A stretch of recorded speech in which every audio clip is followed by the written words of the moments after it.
欢迎大家回到君娜 TV。在2018年的时候呢，我曾经拍过一部影片，就是什么样子的人是适合担任美睫师的。那这部影片呢，当时的点击率非常的高，相信是对很多同学是有帮助的。但是现在呢，已经是2022年了，现在的时空背景其实跟当年已经有一点不太一样了。所以今天呢，我会帮大家稍微整理一下，属于我们2022年以后呢，适合当美睫师的6个条件。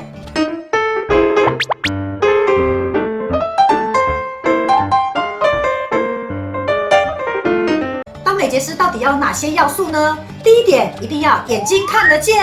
那什么样子叫做眼睛看得见呢？基本上只要你没有铅度大近视眼，没有老花眼，两眼视差没有超过400度，没有严重的散光，基本上呢，你就是正常的眼睛。无论你是男生或是你是女生，都可以学习接睫毛。但是呢，就有一些小天使们呢，他可能会写信跟我说，老师，我真的有一点点老花眼，难道我真的不能学习接睫毛吗？其实如果是关于有一点点老花眼的话，还是可以的。这时候我们会建议，就是你可以佩戴非球面镜片的放大镜，而且要选择不是蓝光的哦，因为蓝光看出去会黄黄的。这样子的佩戴呢，基本上就可以稍微改善一些，你的眼睛就不会那么吃力了。那关于这一点呢，是我们美睫师最重要的一点哦。所以如果你眼睛是看不见的话，后面其实就不用看喽。第二个呢，你一定要有一点耐心，因为呢，我们的动作呢会有一点点像是农夫在插秧。那农夫是怎么插秧的呢？是这样。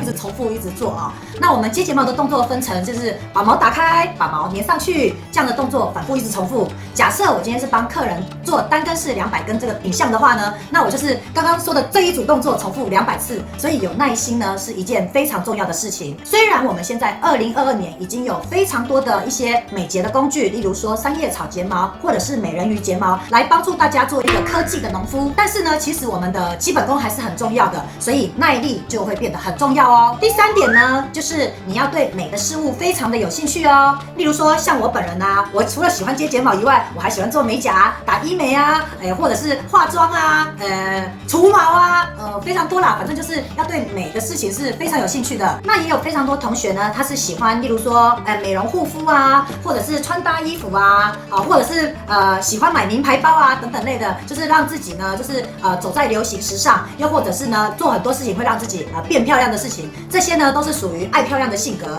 像这样子的人呢，就非常适合担任美睫师，因为我们在帮客人服务的同时呢，我们也是在跟客人交流一些美的一些项目。那客人只要知道你爱漂亮，跟他不会差很多呢，基本上呢，他对你的信任度就是加分加倍的。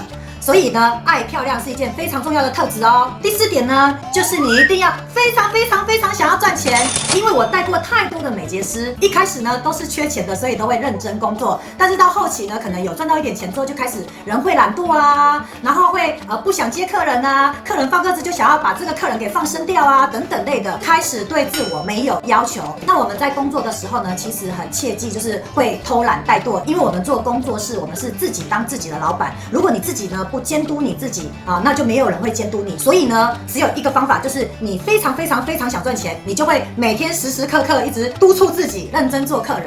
第5点呢，就是你如果之前呢是有做过类似业务性质的工作的人呢，都非常适合担任美睫师。因为我们在做美睫师的工作的时候呢，基本上我们是要独立一个人去完成帮客人咨询、服务，并且买单。那当然跟客人的 social 就很重要啦。那同学就会问说，那是什么样子的业务性质工作呢？其实我觉得都可以啊，像卖房子啊、卖车啊、卖保险啊，这些是不是人面都很广啊，朋友也很多啊，而且你看找 model 也很方便啊。然后再来像是医美咨询师啊，你看跟刚刚前面第3点，每天经常跟人接触，而且分享爱漂亮的事情，好，这个也很适合。那像我除了这些我都做过以外，我还有做过像是半导体零件耗材的 sales 啊，我还卖过办公家具呢。反正基本上我就是还蛮喜欢做业务性质的工作，所以呢这一类的人呢，其实都非常适合担任美睫师哦，因为独立招呼客人的能力要有。第6点呢，就是我们要有独立操作网络行销的能力哦。